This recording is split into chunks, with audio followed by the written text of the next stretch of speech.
This segment of Trojans Live is brought to you by Rocket Riley's USC, the best place to be during the game. Jordan Moore, Sean Cody, and your new defensive coordinator, Todd Orlando. Happy to have you on the show, Coach. We've heard so much about you. Your energy is infectious. We've gotten to know some of the other coaches on your staff. But, the big one, it's the question we always ask the freshmen. It's the one that you talk to the recruits about, but you were just our recruits, so why USC? Why come over here? Well, I've said this beforehand. When you're looking at jobs and opportunities, I think the number one thing for me has always been, I run through a brick wall for the guy I work for, my boss. Do I love my boss? Do I have an opportunity to win a championship? And then can it be sustained through recruiting? So when you always put those three things in when you're looking at jobs, and there's no place like this. And it's only a handful of jobs in the country that you can literally say that. This is one of them. Coach, we heard a little bit about your staff from Coach Clay Helton. Tell us about your staff a little bit and why you brought this team of guys. You guys seem like you have some good energy together. Yeah, start off with Craig. He's I've said this about him. He's Texas rooted, so he's not a big name, but there's nobody better than him in the country. We've been running this package with him since Houston, so he has going on 6 years in this package, so he knows all the ins and outs of it. Then with Dante, it's just a unique situation where, Coach and I sat down, had an opportunity with him, and I'll say this to this day is, it's kind of like getting the first pick of the draft, with him. I mean, really, when you think about, like, this is lined up, this is a local guy, he's a recruiter, but, and he's an expert at coaching corners.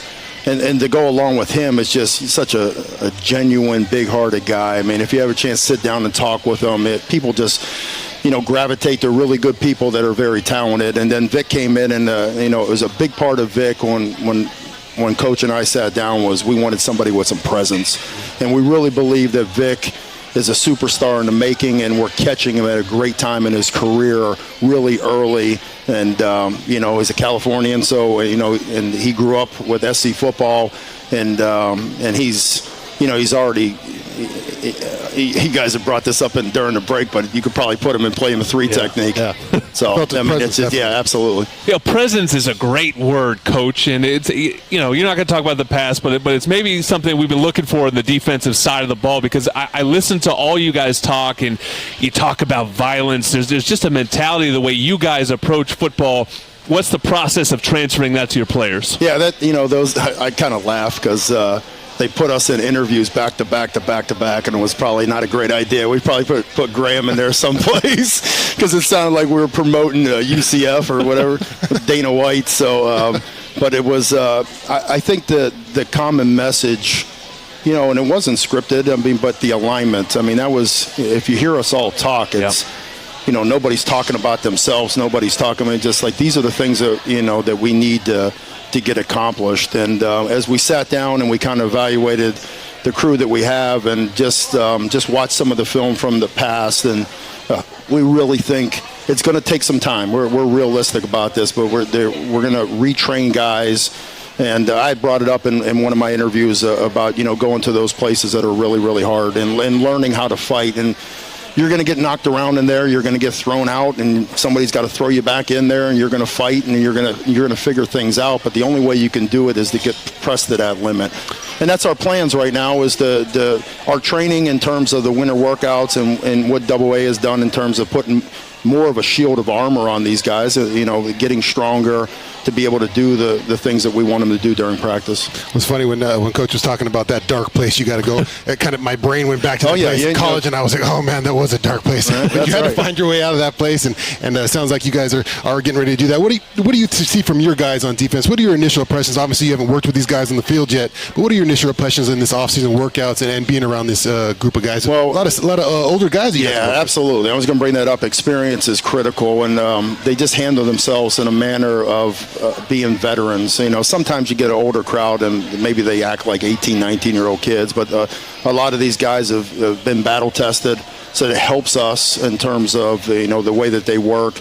And now as we continue on and just continue to develop depth, I like where we're at up front. I really do, and I think in any type of defense or offense, it starts up there. So I like what we have there.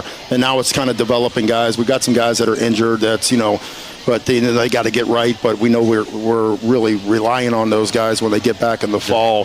So it'll be interesting to go out and compete and to see, there's going to be a lot of jobs that are open. But just to me, go out there. The biggest thing that we're going to preach to them when we see them on Wednesday before practice is just run and hit. Don't worry about anything. And play with zero fear. Yeah. Because if you Mistakes go out there, are on you, right? That's right. So the point being is if you're aggressive in what you do, then you never make a mistake. You just have an opportunity to learn. And I said to the staff, really challenge the staff that our job is to run the most organized, efficient practice possible and teach these kids fundamentals and techniques. They're going to help them make every play, but also, keep them sound too. Keep them out of the medical list and keep them away from surgery. So there's a lot of stuff that goes into it. Coach, it's all going to ultimately start with Alabama, but I'm curious your thoughts on Pac-12 offenses and what you've seen from this league. A little bit playing against it, but a little bit from afar. Well, a lot of similarities to the Big 12. So there's the only thing I'll say is there's a handful of teams that will try to run the football when Stanford comes to mind. Yep. And from that play, but there's a lot of similarities, and I think this is a college football nowadays is about space. And I mean, our offense is a great example of it. Being efficient and getting the ball down the field, but giving playmakers opportunities and space to make plays. So what we're trying to teach our guys is, if a guy's got to tackle somebody one-on-one in space and they're really good, you might get them maybe 3 out of 10 times. But if we can run to the football, fanatical effort, and put another hat there, I mean, the percentage will probably go up to 90% to try to make 2 guys miss. So that's the way we're going to have to train. A lot of similarities to what we've already come from, myself and Craig especially. Coach, what are we going to see you out there on practice doing? Are you the calm demeanor? Are you guys going to be going after them, or are you going to be getting after it too? No, I plan on being right behind the crew and just running with them. I think it's critical early on, especially non-padded. I'm not a big fan. I'm sure you weren't either. But I want to be around them just to emphasize the point is, and I hate going into all these fighting deals, but if you're my brother and you're in a fight, then I'm not going to hesitate. I'm going to run to you to make sure you're okay. And attacking the football when somebody's out there in space by themselves, I think that's the way we're going to have to train. So if we can eliminate explosive plays and make people have to, go down the field and be really, really efficient, most of the time they're going to screw it up. But if we give guys chunk plays or if we give them explosives just because of whatever it may be, so we're really going to press the emphasis on really sprinting to the football. We're going to make our mistakes, but we're going to do a fanatical effort.